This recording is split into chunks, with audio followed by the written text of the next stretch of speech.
Wow.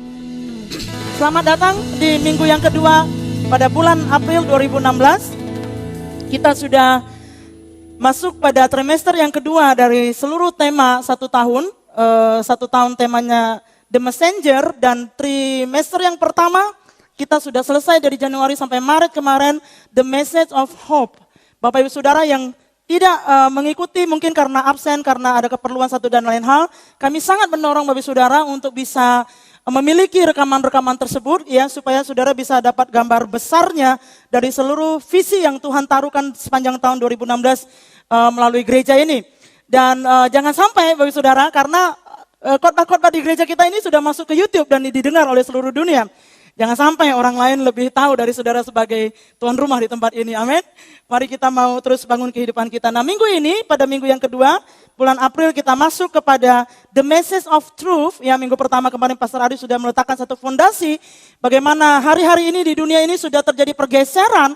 Kebenaran bukan lagi absolut, tapi kebenaran itu sudah menjadi sangat relatif hari-hari ini. Tapi kebenaran Tuhan tidak pernah berubah. Langit dan bumi akan berlalu, tetapi firman Allah itu tetap. Dari dulu sampai sekarang perzinahan itu nggak boleh. Dari dulu sampai sekarang poligami itu nggak diizinkan. Dari dulu sampai sekarang tidak ada hal-hal yang boleh menentang firman Allah, yang boleh bergeser. Pernikahan sejenis itu nggak ada, saudara ya. Jadi itu sudah sangat jelas firman Allah pada minggu lalu. Nah, minggu ini kita akan melihat the message of truth dari Matius pasalnya yang kelima. Nah, Yesus memulai ini sebagai satu ucapan bahagia yang terkenal dengan Sermon of the Mount. Ini satu pelajaran yang sangat luar biasa Bapak Saudara. Kalau Bapak Saudara perhatikan Matius pasalnya yang kelima sampai pasalnya yang ketujuh, ini adalah pengajaran Yesus yang sangat diakui bahkan oleh pemimpin-pemimpin besar yang non-Kristen. Mereka sangat mengakui karena pengajaran ini adalah pengajaran yang sangat solid, yang sangat mendasar, yang sangat menentukan kehidupan seseorang, namun sangat paradoks dengan nilai-nilai yang beredar di sekitar kita.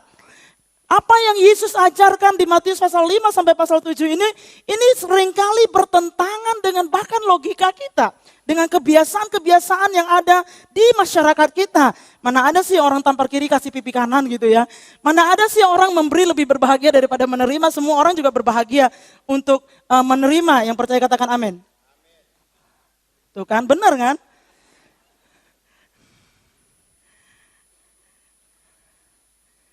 Memang ini pengajaran yang sangat paradoks dan bertentangan, namun ini adalah kebenaran.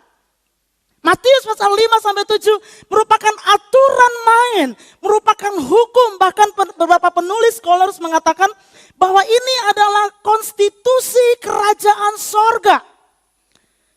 Ini adalah aturan main kerajaan sorga, yang artinya jika kita lakukan, jika kita hidupi sebagai warga kerajaan surga, kalau kita hidupi nilai-nilai itu, kalau kita lakukan budaya-budaya itu, kalau kita ada di dalamnya, maka otomatis kerajaan surga akan ada di dalam kehidupan kita.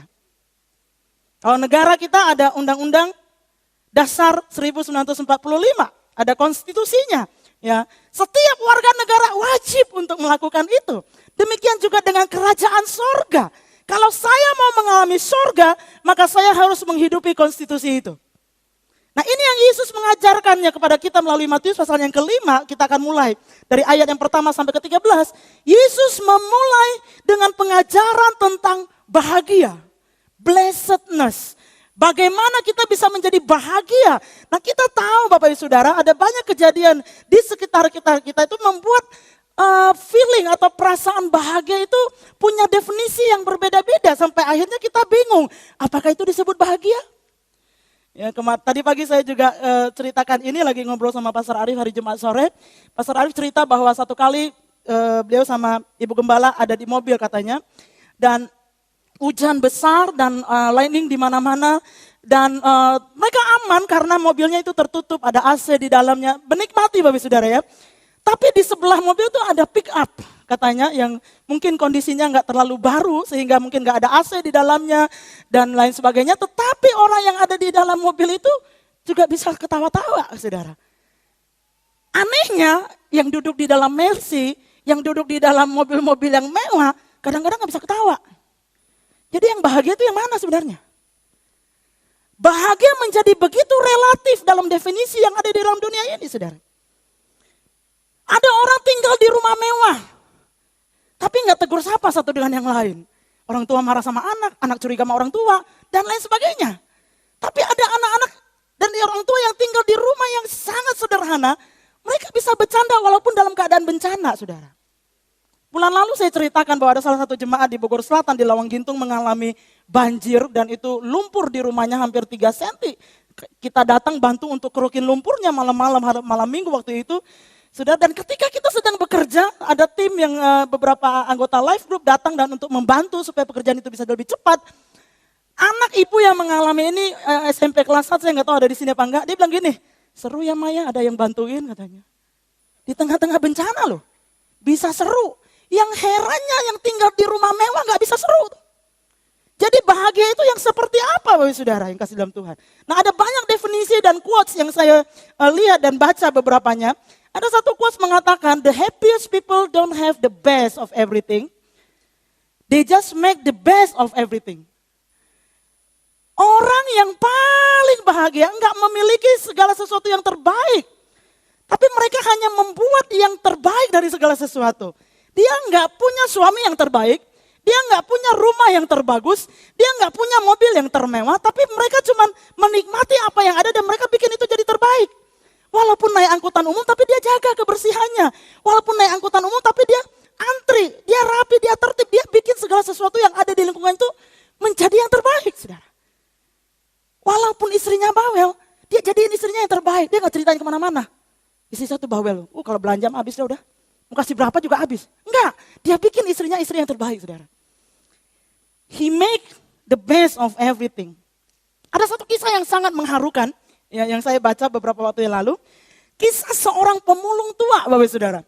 Di China, dan pemulung tua bapak ini mengumpulkan uang hanya demi membelikan sepotong cincin yang sangat sederhana untuk istri yang dicintainya.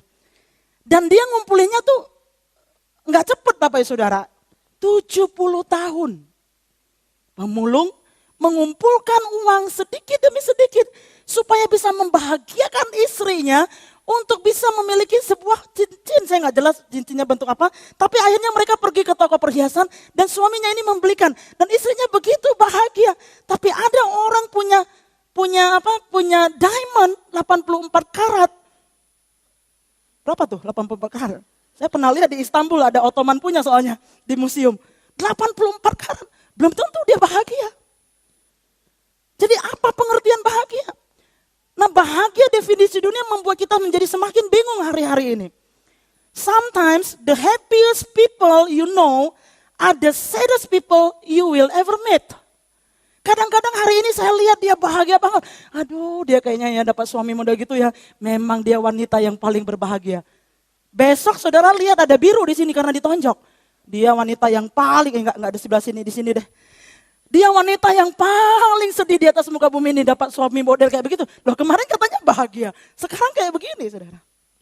Ada satu quotes mengatakan, life is very confusing. Hidup itu sangat membingungkan. One day we are the happiest person in the world, and tomorrow we are most lonely in the world. Bingung kan? Hari ini jadi orang paling bahagia, besok-besok bisa jadi orang yang paling kesepian saudara. Tapi percayalah di dalam Tuhan itu semuanya pasti nggak ada yang bikin confusing. Hukum Allah itu jelas. Konstitusi kerajaan Allah itu sesuatu yang pasti.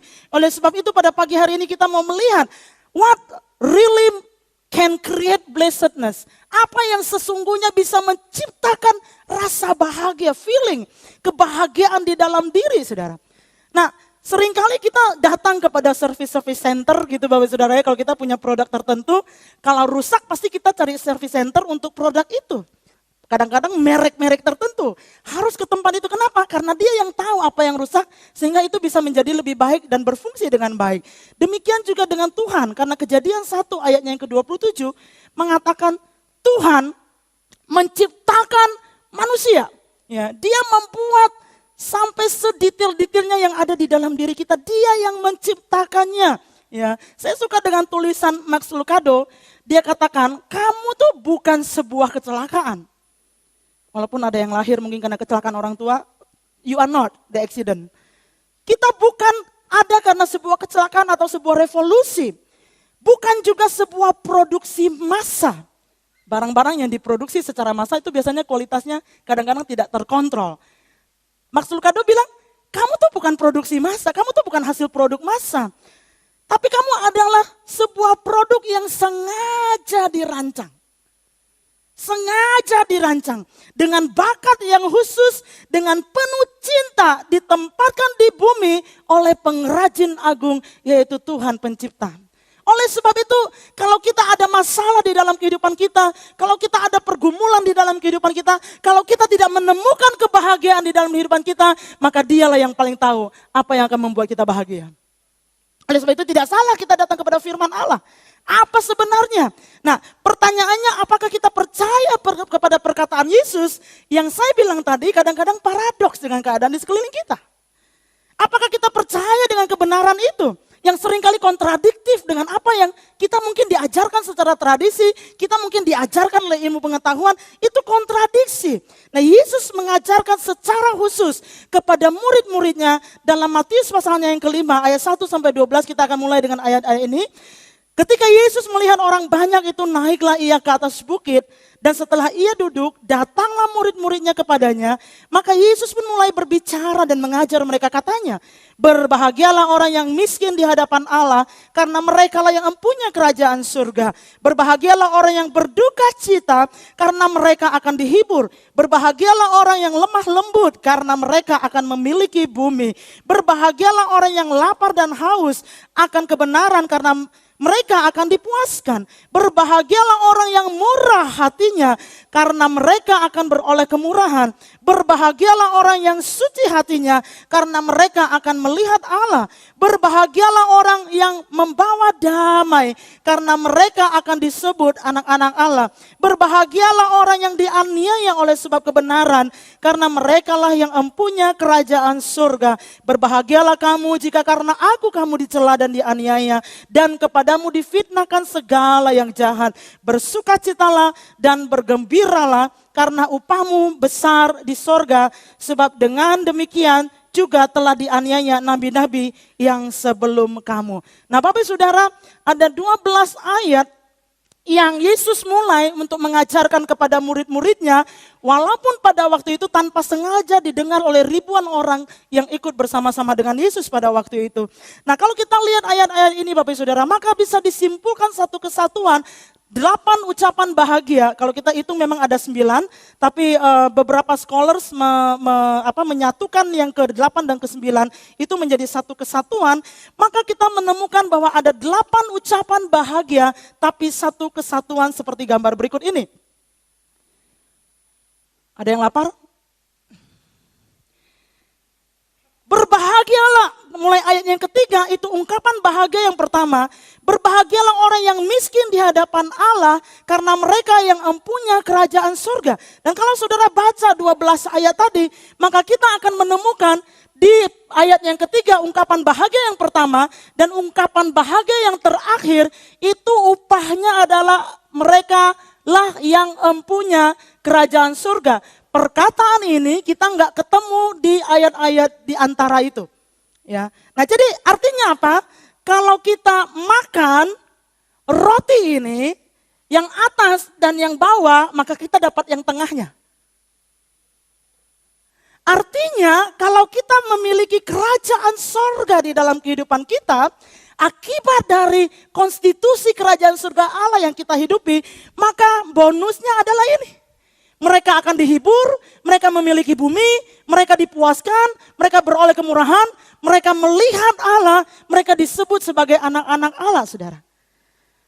Jadi janji pertama dan terakhir berhubungan dengan hal kerajaan surga, yang saya ulangin lagi tahun lalu kita sudah pelajari ini bahwa kerajaan surga tidak semata-mata untuk perkara yang akan datang dimensinya. Tapi kerajaan surga sudah dibawa oleh Yesus Kristus 2000 tahun yang lalu datang ke atas muka bumi ini. Oleh sebab itu dia mengajarkan kepada kita bahwa kita bisa memiliki kerajaan surga sementara kita menantikan hari kedatangannya. Tapi konstitusinya adalah ini. Jadi Bapak Ibu Saudara yang kasih dalam Tuhan, Kita akan lihat beberapa di antaranya karena 8 itu cukup banyak, jadi waktunya enggak cukup karena waktunya tinggal 23 menit ya. Tapi kita akan lihat beberapa hal yang saya akan highlight pada pagi hari ini. Jadi kondisi apa yang menghadirkan rasa bahagia menurut konstitusi kerajaan surga? Yang pertama dia katakan orang yang miskin di hadapan Allah. Banyak orang miskin tapi bukan di hadapan Allah. Orang seringkali miskin di hadapan manusianya. Saya pura-pura miskin, saya pura-pura nggak punya deh. Saya butuh obat soalnya jadi saya pura-pura nggak punya. Kalau ngobrol sama Korizal ya siapa tahu nanti dikasih diskon kan di Apotek Medika ya sebelah Bapak Saudara ya. Saya pura-pura untuk saya tahu si A punya ini, si B punya ini. Saya pura-pura cerita bahwa saya itu nggak punya. Atau saya berpenampilan di hadapan sesama saya, seringkali tujuannya adalah untuk mendapatkan belas kasihan dari manusia. Tapi Yesus berkata bukan itu. Seolah-olah memang waktu saya mendapat belas kasihan dari Korizal, saya sepertinya bahagia. Gua di diskon loh, bukan cuma 50%, 100%. Seolah-olah kita bahagia. Tapi apakah itu bahagia yang sejati, bahagia yang sesungguhnya? Karena firman Allah Yesus sendiri mengatakan orang yang berbahagia itu adalah mereka yang miskin di hadapan Allah. Miskin secara rohani, bukan di hadapan manusia. Saya nggak bilang saudara sok kaya di hadapan sesama, enggak. Jadilah dirimu. Enggak usah berpura-pura untuk compang-camping, ada di pinggir jalan minta uang, enggak, bukan itu maksudnya. Itu kebahagiaan yang semu karena engkau dapat cuma sebentar terus hilang lagi, engkau cari lagi. Tapi kebahagiaan yang sejati adalah ketika kita miskin di hadapan Tuhan. Ada beberapa contoh di dalam Alkitab menceritakan orang yang punya mentalitasnya itu miskin di hadapan Tuhan. Orang yang punya gaya seperti itu yang pertama adalah Abraham. Abraham dalam Kejadian pasal yang ke-18 ayatnya yang ke-27. Ya kalau saudara baca ayat-ayat di atas sebelum-sebelumnya. Itu berbicara tentang bagaimana Abraham sedang bernegosiasi dengan Tuhan, berkenaan dengan Tuhan akan membinasakan Sodom dan Gomora. Pada waktu itu Tuhan berfirman kepada Abraham, aku akan menghabiskan, membumi hanguskan Sodom dan Gomora karena dosa yang terlalu besar yang ada di kota itu. Kemudian Abraham datang kepada Tuhan, Tuhan benar gak? Yakin gak mau habisin? Yakin gak mau binasakan? Terus Tuhan bilang, iya saya akan lakukan itu. Dalam saya refresh lagi kalimatnya. Terus Abraham dengan penuh keberanian dia katakan, oh Tuhan bagaimana kalau ada 50 orang benar di situ? Ya kalau ada 50 saya gak akan binasakan. Tuhan bilang, gimana kalau, karena Abraham gak yakin dengan 50. Dia bilang dia kurangin lagi, Tuhan gimana kalau 10? Gimana kalau 5 dan lain sebagainya. Pada akhirnya Abraham menuliskan, firman Allah menuliskan cerita Abraham ini di dalam ayatnya yang ke-27. Abraham menyaut, sesungguhnya aku telah memberanikan diri berkata kepada Tuhan, walaupun aku debu dan abu. Saudara perhatikan ini. Abraham tidak merasa bahwa oh saya tuh orang yang hebat. Abraham adalah salah satu orang yang disebut sahabat Allah. Abraham tidak merasa oh karena Tuhan dekat sama saya ya wajar dong saya begitu sama Tuhan. Enggak. Tapi dia benar-benar merasa abu dan debu di hadapan Tuhan. Sekali lagi bukan di hadapan manusia. Tapi di hadapan Tuhan saudara. Nah orang yang kedua yang kita bisa pelajari adalah Musa. Musa ini ada sedikit unik kejadiannya. Musa berkata kepada Allah dalam Keluaran pasal 3 ayatnya yang ke-11. Siapakah aku ini? Maka aku yang akan menghadap Firaun dan membawa orang Israel keluar dari Mesir. Nah kalau saudara perhatikan, pada awal muasalnya Tuhan sempat marah dengan Musa. Karena dia bilang, aku kan gak pintar bicara, aku kan keluh lidah dan lain sebagainya. Dia memandang dirinya itu begitu kecil Bapak Ibu Saudara.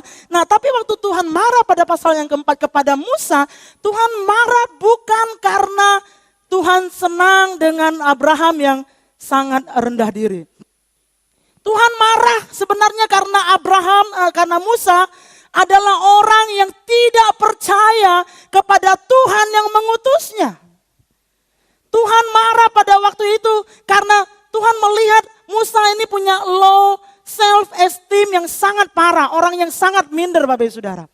Dan dalam konteks Musa, cara melawan rendah diri secara alkitabiah bukan menaikkan harga diri. Waktu Musa berkata kepada Allah, saya keluh lidah, saya nggak bisa ngomong. Tuhan bilang, ayo Musa, come on, kamu bisa. Tuhan nggak ngomong begitu sama Musa. Tapi Tuhan bilang apa sama Musa? Masa kamu nggak percaya sama aku yang mengutus kamu? Yesaya 41 ayat 13 Tuhan berfirman, sebab aku ini Tuhan Allahmu memegang tangan kananmu dan berkata kepadamu, janganlah takut, akulah yang menolong engkau. Dari situ terjadi perubahan di dalam diri Musa. Musa menjadi seorang yang mengandalkan Tuhan. Dia berani menghadapi Firaun untuk berkata, lepaskan umat Allah supaya mereka beribadah kepada Tuhan. Orang yang ketiga, orang yang sangat hebat di dalam Alkitab adalah Daud. Daud seorang yang berkarakter miskin di hadapan Allah.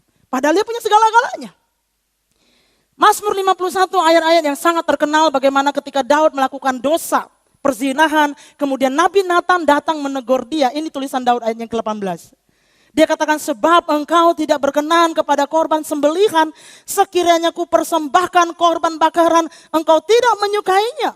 Korban sembelihan kepada Allah ialah jiwa yang hancur, hati yang patah dan remuk tidak akan kau pandang hina ya Allah. Hati yang patah dan remuk tidak akan kau pandang hina ya Allah.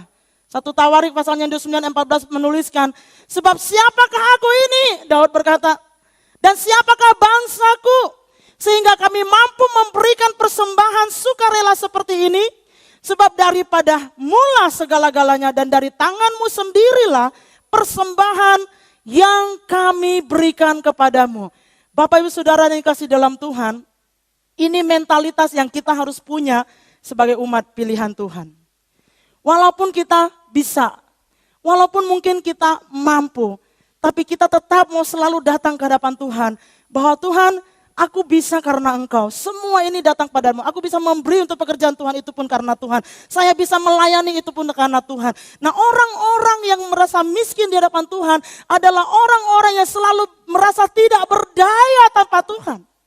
Orang-orang yang selalu merasa bahwa segala sesuatu dia bisa lakukan. Dia sangat bergantung kepada Tuhan walaupun dia sudah terbiasa melakukannya. Walaupun biasa khotbah, tapi harus terus mengandalkan Tuhan dalam khotbah-khotbah. Walaupun biasa ngajar, walaupun biasa melakukan proyek-proyek A dan B sampai Z, tapi terus mengandalkan Tuhan untuk bisa berkata bahwa Tuhan, saya tuh nggak ada apa-apanya tanpa Engkau, saudara. Itu mentalitas orang yang akan menerima kerajaan Allah di dalam kehidupannya. Itu orang yang paling berbahagia di atas muka bumi ini. Ketika kita punya mentalitas miskin di hadapan Allah, artinya kita sangat bergantung kepada Tuhan. Hati-hati dengan apa yang dunia ini sedang kerjakan. Dunia ini sedang sibuk mengangkat orang dengan apresiasi-apresiasi. Nggak ada yang salah dengan itu. Tapi sangat salah kalau kita merasa layak untuk diapresiasi. Sangat salah. Minggu lalu dalam acara keluarga di rumah, ada salah satu jemaat di tempat ini, ada di sini orangnya. Waktu SMS, selamat ya Ci, begini. Wow, saya bilang itu Tuhan. Terus jemaat ini bilang, you deserve it. Engkau layak mendapatkan itu. Waktu kita terima kata-kata seperti itu, apa yang timbul dalam pikiran, wahai saudara? Kalau saya menghargai, oke, terima kasih saya bilang. Tapi respon hati saya bagaimana? Oh iya dong, kan saya sering kerjanya lebih keras. Orang 8 jam mungkin saya 10 jam. Saya lebih banyak jadwal dibandingkan yang lain. Oh saya lebih ini, saya lebih itu. Ketika kita kasih makan di dalam diri kita, orang yang ngomong itu nggak salah. Karena dia menghargai apa yang kita lakukan. Tapi kita yang menerima ini yang seringkali jadi masalah. Waktu saudara dapat penilaian dari kantor, dari penilaian pengerja di gereja atau apa gitu ya, kita dapat hadiah. Penilaian kamu A+, bagus banget deh. Dikit lagi 100, cuma Tuhan yang 100, saya dengar kemarin siapa ngomong gitu ya. Betul, cuma Tuhan yang 100 penilaiannya ya. Orang yang memberi apresiasi itu gak salah, karena dia menghargai effortnya kita. Tapi hati-hati dengan kita yang menerimanya. Karena begitu saya bilang, oh yes, tuh kan, I deserve it. 1 kali kita kasih makan. Nanti lain kali kita kasih makan lagi. Karena memang kita orang yang giat kan. Karena kita orang yang giat, orang lihat, orang akan puji terus. Oh, kamu memang pantas kok diperlakukan itu. Kamu memang layak dapat fasilitas. Itu terus saudara, dan kita kasih makan diri kita. Dan itu akan semakin besar dalam dirimu. Dan engkau akan menuntut Tuhan dengan apa yang kita berikan. Itu sangat berbahaya saudara. Karena itu bukan Kristus. Itu bukan hukum kerajaan. Itu bukan undang-undang kerajaan sorga. Kalau engkau mau mengalami kerajaan surga, you have to be humble. Kita harus selalu haus. Kita harus selalu datang kepada Tuhan, miskin di hadapan Allah. Terima kasih Tuhan, Engkau memberikan ini. Sebenarnya saya nggak layak, tapi karena kasih dan anugerah-Mu, terima kasih. Nggak perlu bangga dengan itu. Oh memang pantas, enggak. Saya percaya nggak ada di sini, amin. Ibu-ibu yang dihargai karena bekerja keras di rumah tangga. Puji Tuhan kalau dihargai. Tapi jangan kasih makan perasaan layak untuk menerima itu. Karena tidak ada yang layak. Tidak ada satupun yang layak kecuali Kristus. Tidak ada satupun yang layak di antara kita kalau kita tidak dilayakkan oleh Tuhan. This is a very important value. Sangat penting untuk selalu dalam posisi hati yang miskin di hadapan Tuhan. Tuhan terima kasih. Saya nggak bisa. Waktu kita dipercayakan pekerjaan-pekerjaan yang besar. Tuhan saya tuh nggak bisa. Walaupun orang lihat kita bisa. Saya tuh nggak mampu Tuhan. Saya butuh Engkau. Saya butuh Tuhan untuk melakukan proyek ini. Saya butuh Tuhan untuk ada di jabatan ini. Saya butuh Tuhan untuk pelayanan yang ini. Saya butuh Tuhan untuk melakukan yang terbaik. Saya butuh Tuhan. Itu yang terjadi dengan Daud. Itu yang terjadi dengan Abraham, Bapak Saudara. Mereka adalah orang-orang yang sangat mengandalkan Tuhan. Sangat miskin di hadapan Allah. Walaupun mereka sangat kaya sekali. Apa yang Daud enggak punya? Satu negeri dia punya semua. Dia raja. Apa yang Abraham enggak punya? Begitu banyak kekayaannya. Yet dia orang miskin di hadapan Tuhan. Karena dia selalu mengharapkan Allah. Miskin di hadapan Allah apa maksudnya? Rasa ketidakberdayaan dalam diri. Rasa kebangkrutan rohani dan tidak tertolong di hadapan Allah. Bukan di hadapan manusia. Rasa moral yang tidak bersih di hadapan Tuhan. Rasa ketidaklayakan diri di hadapan Tuhan. Kalau bukan karena Tuhan yang layakan oleh karena anugerahnya yang besar. Perasaan jika ada kehidupan atau sukacita. Itu hanya datang dari dalam Allah dan kasih karunia-Nya. Masalahnya Bapak Saudara. Tidak semua orang yang miskin dalam roh. Atau miskin di hadapan Tuhan itu berbahagia. Karena banyak orang tidak mengakuinya. Banyak orang miskin di hadapan Tuhan hari-hari ini. Kita semua orang miskin di hadapan Tuhan. Tapi tidak semua kita mengakui itu di hadapan Tuhan. Jadi kalau kita tidak mengakui, kita tidak datang kepada Tuhan dengan rendah hati, maka kita tidak akan pernah merasakan kebahagiaan itu. Amin saudara. Nah saya ingin lompat karena tinggal 9 menit Bapak Saudara. Mari kita lihat ayat-ayat yang berikutnya. Hati yang suci. Pasal yang kelima ayat 8 menyebutkan, berbahagialah orang yang suci hatinya, karena mereka akan melihat Allah. You are blessed. Kalau dalam terjemahan Eugene Peterson dalam Alkitab The Message, dia katakan, you are blessed when you get your inside world kamu tuh apa? Your mind and heart put right. Ada dalam posisi yang benar. Then you can see God in the outside world. Nah Bapak Saudara yang kasih dalam Tuhan, dalam pengajaran ini, Yesus begitu peduli dengan hati. Hati yang suci, hati yang murni. Kenapa? Karena firman Allah banyak membicarakan masalah hati.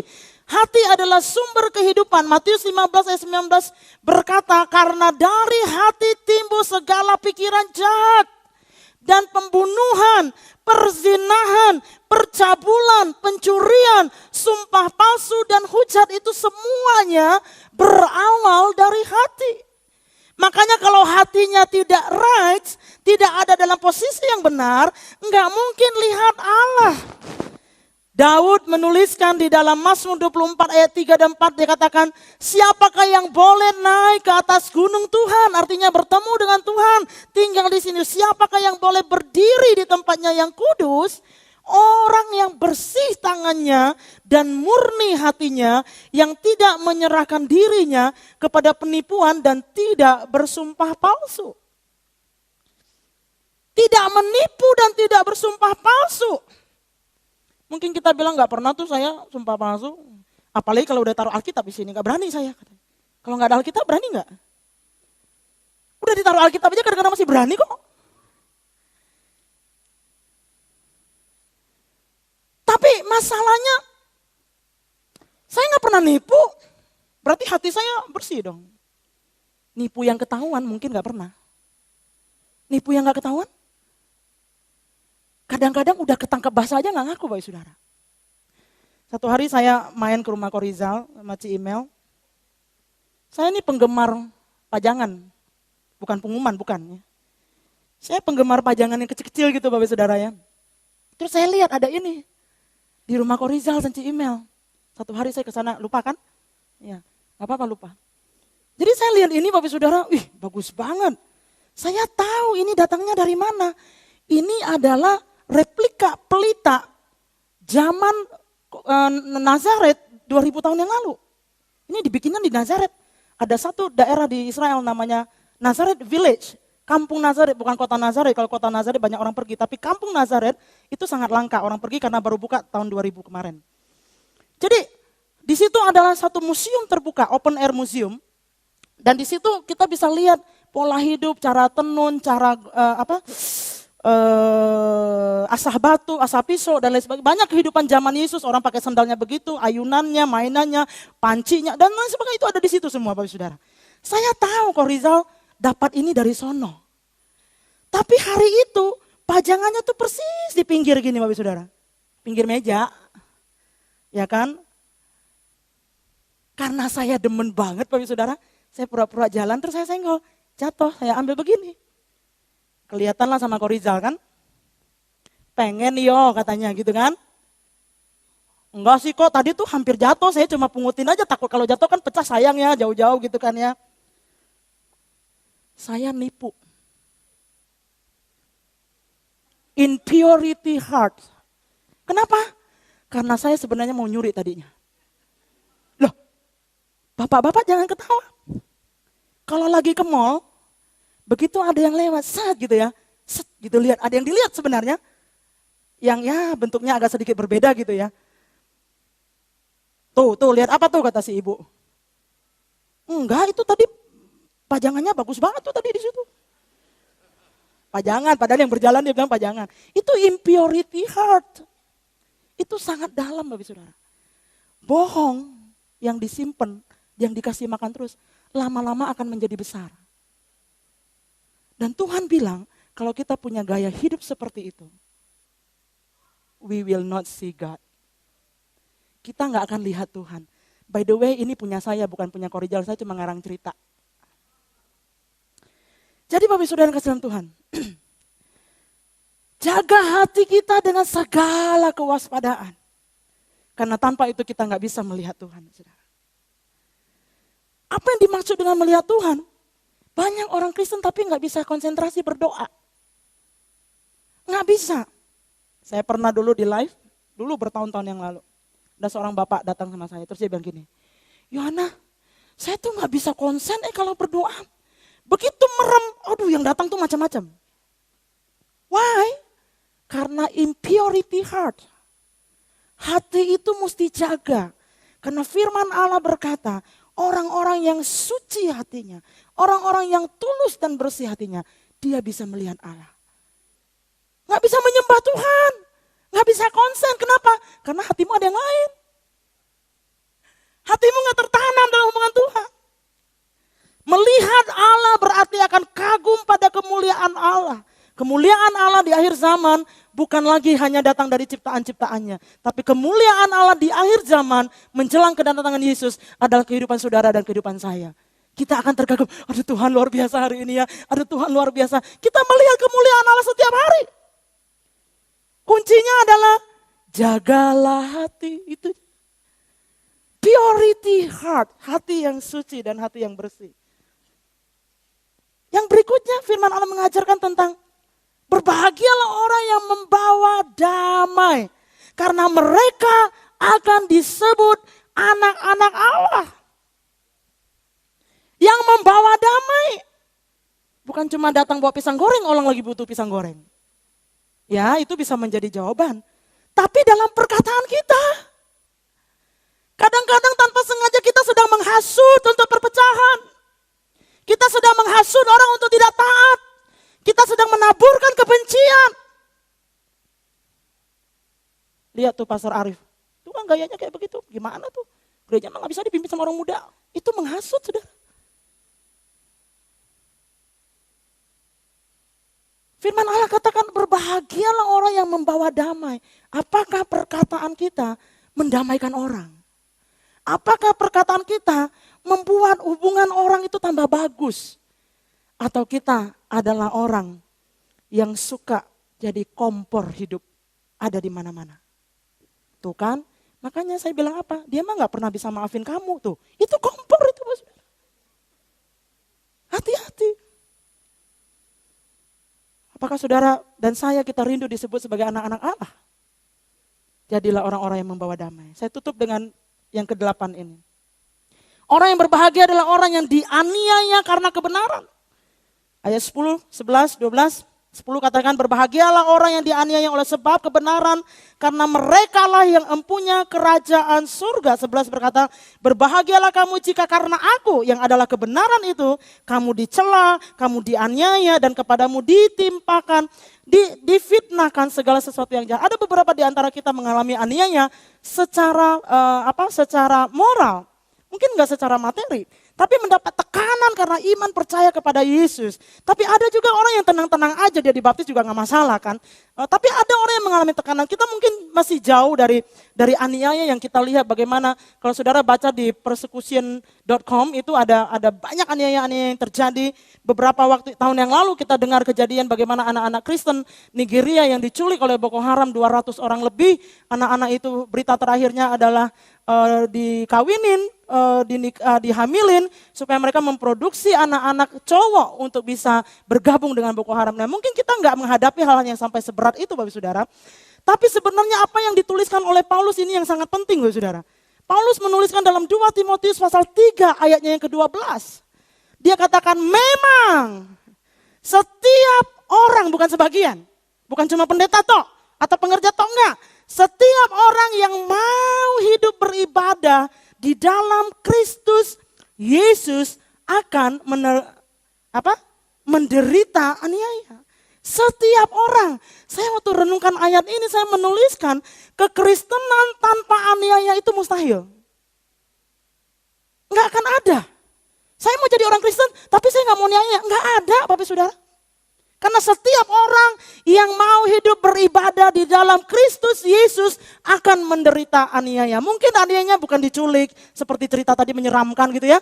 Mungkin bukan disalibkan terbalik seperti Petrus. Mungkin bukan itu. Well, kalau itu datang juga Tuhan akan punya kasih karunia terhadap kita dan dia mampukan kita. Tapi aniaya yang semua kita alami adalah begini Bapak Saudara. Ketika natur dosa kita masih hidup di dalam diri kita dan kita percaya kepada Yesus dan kita mau masuk di dalam kebenaran firman Allah, tinggal di dalam kebenaran, melakukan firman Allah dan menjadi seorang ciptaan baru, seringkali aniaya. Karena kita harus black diri sendiri. Karena kita harus apa yang dikorbankan oleh Pastor Arif dari Paskah, mati dalam diri kita sendiri. Itu aniaya Saudara. Tangan yang biasa mukul sekarang harus ditahan untuk mukul, itu aniaya. Yang sering minjem sana sini dengan berbagai cerita-cerita, sekarang gak boleh bohong, itu aniaya. Yang biasanya ngomong-ngomong yang gak benar, fitnah, sekarang harus stop, gak boleh menjelekkan orang lain, itu aniaya.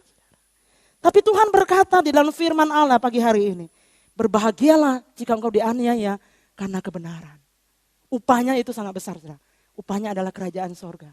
Gak ada yang terbesar upah di dalam dunia ini selain kerajaan surga. Dan Tuhan janjikan itu. Jika pagi hari ini ada di antara kita yang mengalami aniaya di dalam diri. Yang merasakan saya begitu under pressure karena saya mau berjuang untuk melakukan firman Tuhan yang satu ini. Saudara, firman Allah bagi Anda adalah berbahagialah. Karena engkau akan punya kerajaan surga. Kerajaan surga itu adalah janji yang mutlak bagi orang-orang yang menyangkal dirinya hidup bagi Kristus. Pikul salib. Tuhan memberkati kita semua. Mari datang kepada Tuhan, siapkan diri kita untuk mengambil bagian di dalam perjamuan kudus, dan saya persilakan kepada Pastor Ari.